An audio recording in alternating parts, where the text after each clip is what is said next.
Okay, so welcome back. In this episode, we will be discussing my journey to Himeji Castle with my cousin Adam, and of course Dad, Hiroshima, and Namba. So we caught a train with Adam to Himeji, where we walked through a small market to the castle. We walked up to the castle and into the main keep, where we toured the rooms. Um, I think I've got quite a bit of footage showing the castle. It's quite a big castle. I believe it's one of those classic castles that's on a hill, because there's a lot of walking uphill to get to it, which was fun. Stairs in this place are killer. But it's quite a large castle and very nice to look at as well. There's actually a boat on the river as well. It's kind of like a gondola. Very strange. Very nice. Yeah, so then we were allowed to, we paid to get inside, walked all the way inside to the building. We were allowed to film the actual inside. There wasn't too much, I'd say, to look at, really, at least for the first few floors. But because each floor was somewhat similar in features, they were wide, but they didn't have much else to it. Like, they had some sitting areas in very small rooms at the side, but most of it was just a walking space. Which makes sense. I guess it's more of a tactical thing.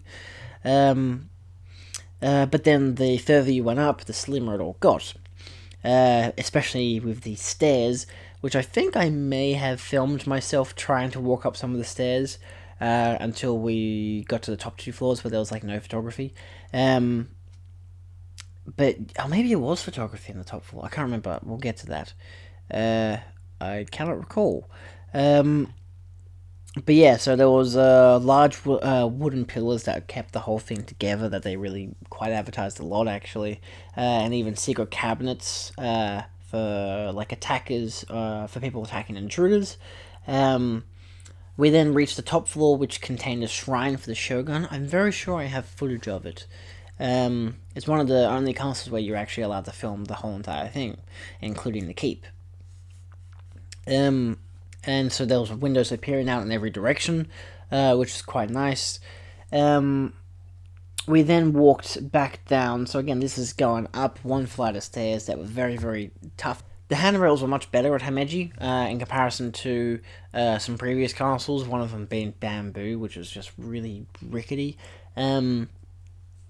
These ones, the steps on this in Himeji was much steeper, much slimmer stairs, and much taller, so it just was almost impossible to climb up, but everyone did. Actually, getting down was the harder part when you think about it, and it was. But then I think there was one way in and then a second way out, and the second way out actually you got to see through this little museum that showed you different elements of reconstruction for the castle, because of earthquakes, there have been a lot of reconstructions, but actually a lot of these castles have burnt down. Like temples and castles all throughout Japan have burnt down a lot of times and have been rebuilt based on pictures and how people knew that they'd look like and been designed. So a lot of the castles aren't the original stuff they were, and so because of it now, a lot of these castles have, or even temples, have big glass cabinets featuring original designs and original elements of these buildings that had survived either an earthquake or a fire, which I found quite interesting. Their castles are made of wood and stone, so it kind of makes sense that it would burn down. But yeah, we walked all the way down, went for the museum. We then left the castle, got a nice view looking up at it, which was quite nice, and a nice view looking at the whole of Himeji. And we went down to a store in which I bought another keychain because it's a castle. Why would I not buy a keychain? We also got some ice cream too, which is quite nice.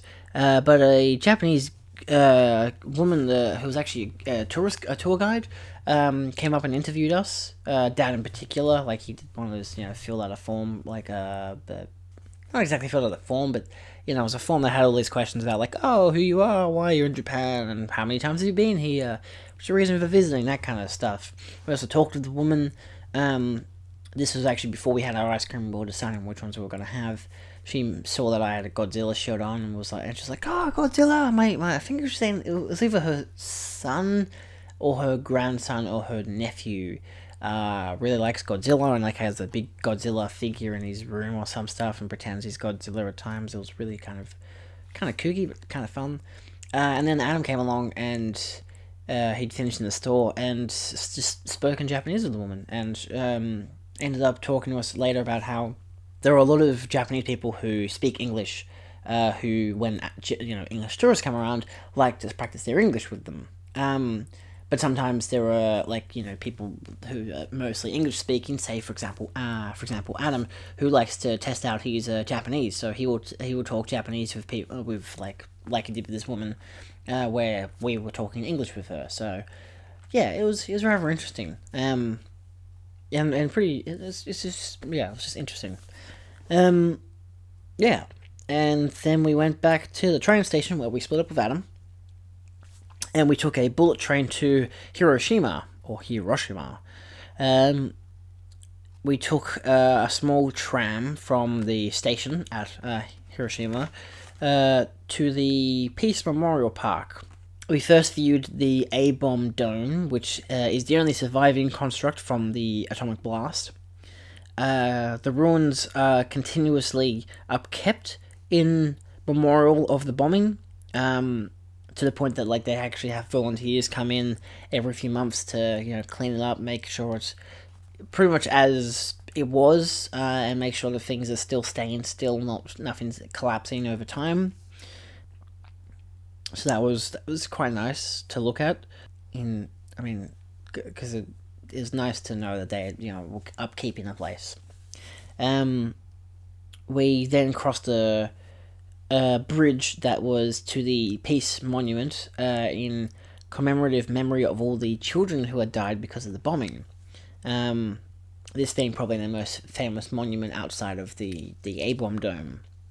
The monument is topped with a statue of a girl and a paper crane, which reflects the story of Sadako, who survived the blast as a baby, but was diagnosed and passed away from cancer around the age of 12. And because she was a very joyful child, and when she was in hospital, she did one of those things that an old woman had told her, oh, if you make 1,000 paper cranes, your wish will come true. And so she made 1,000 paper cranes, and you can, in the museum that I'll get into later, you can see how small each paper crane ended up getting because of her strength deteriorating over time. Of course, her wish did not come true, and she ended up passing away. We continued to the museum, which was heavily detailed. It heavily detailed the creation of the atomic bomb in the later section of the museum, because it was two sides to it pretty much. One side details the atomic bomb, of the making of it and the size, and shows you what the building, the A-bomb dome, looked like in a whole stone thing. Showed you what it looked like before and after, the two types of bombs that were used in Nagasaki and Hiroshima.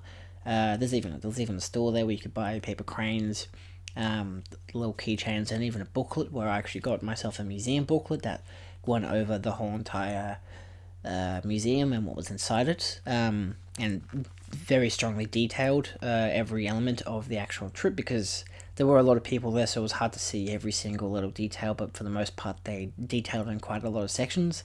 Initially you went in, they had a picture of a girl there who was all bandaged up, and you walked through and it showed you a big room. It showed you in a 360 thing, showing you what the place looked like after the bomb had first hit. And they show you this visual on the ground, showing you the town and showing you the date, and then shows you a visual of the bomb going down and the epicenter of where it blew up. And of course, because they learned from the Trinity test, which they showed footage of, where the bomb just hit the ground and blew up, and there was a big crater left by it. That's when they found out, of course, that if you had a certain amount of feet up in the air, which I think was about it was between 6 meters and 60 meters up in the air, it on a flat plane, it blows up and goes much wider and does actually more damage.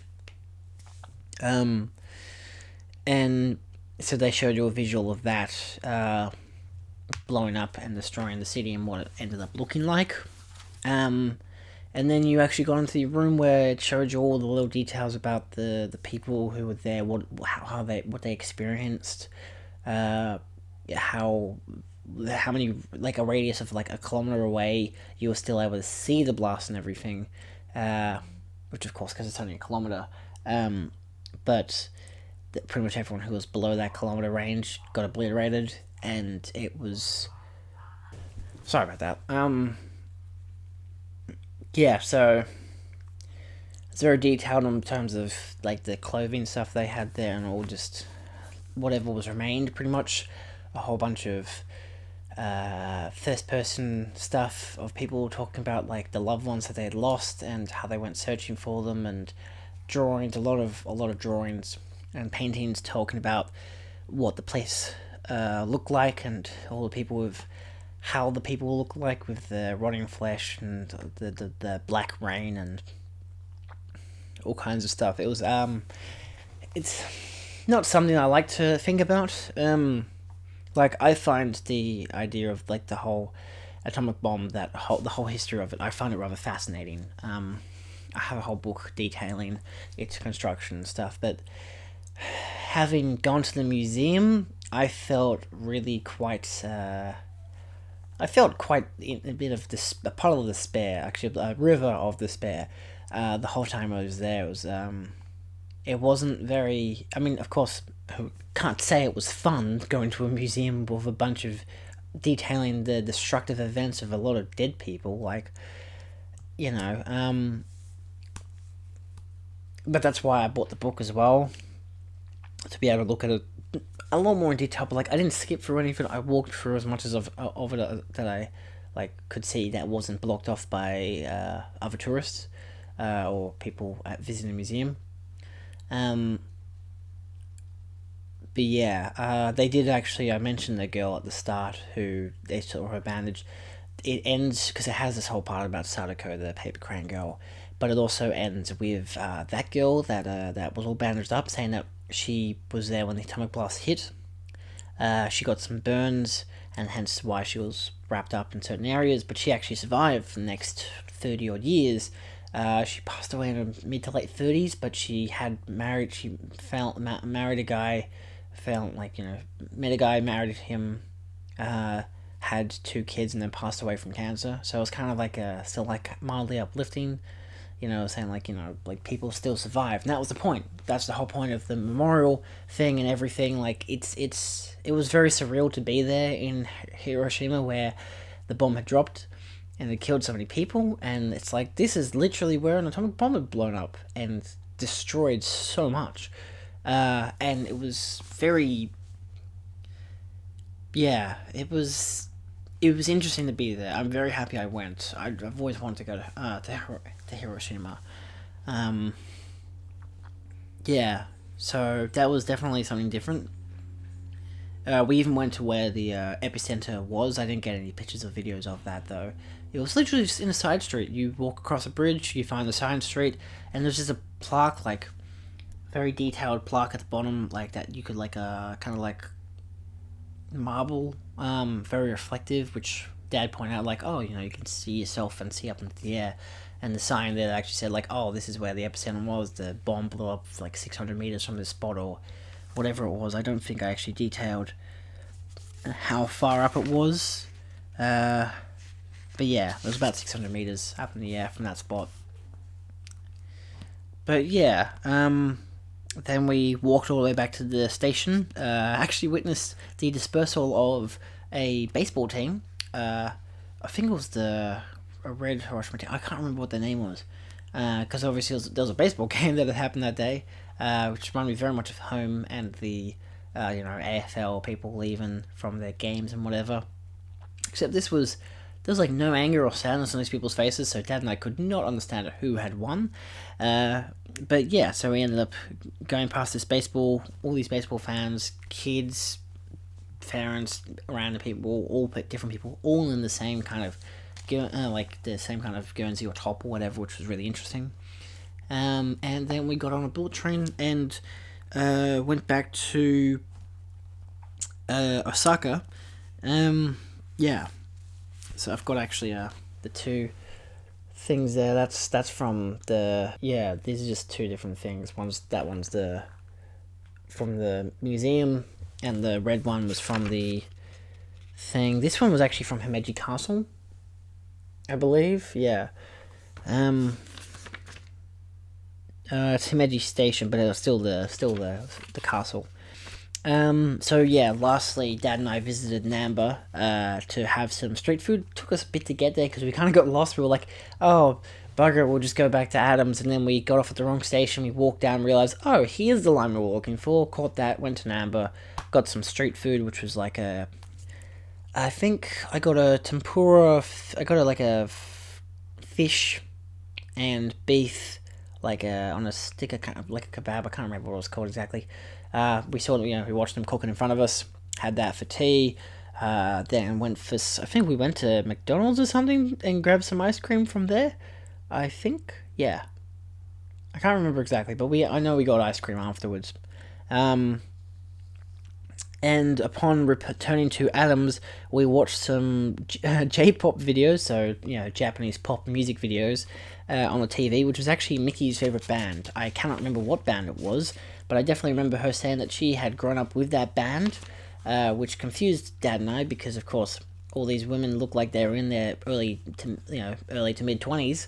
Turns out, as Mickey had said, they actually replaced the singers every few years.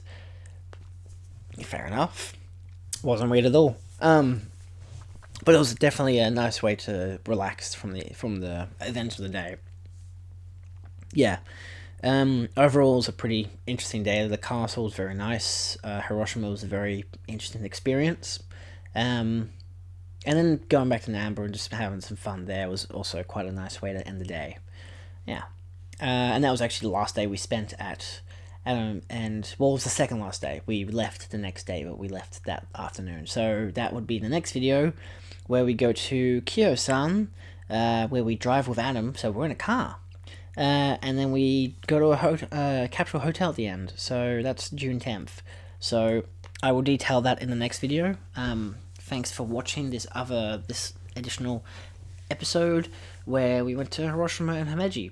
If you haven't seen the previous videos, I don't know what's wrong with you. There is a playlist on the screen or in the description right now that is of my Japan videos. There will be, multiple videos in this series. We're already halfway through. We've already done from the first weekend to the second weekend. We've only got a few more days left, so we're almost done. And I don't know how big those videos were going to be anyway. So yeah, thanks for watching, and I'll stay tuned for the next ones, and I'll see you later. Bye. Bye.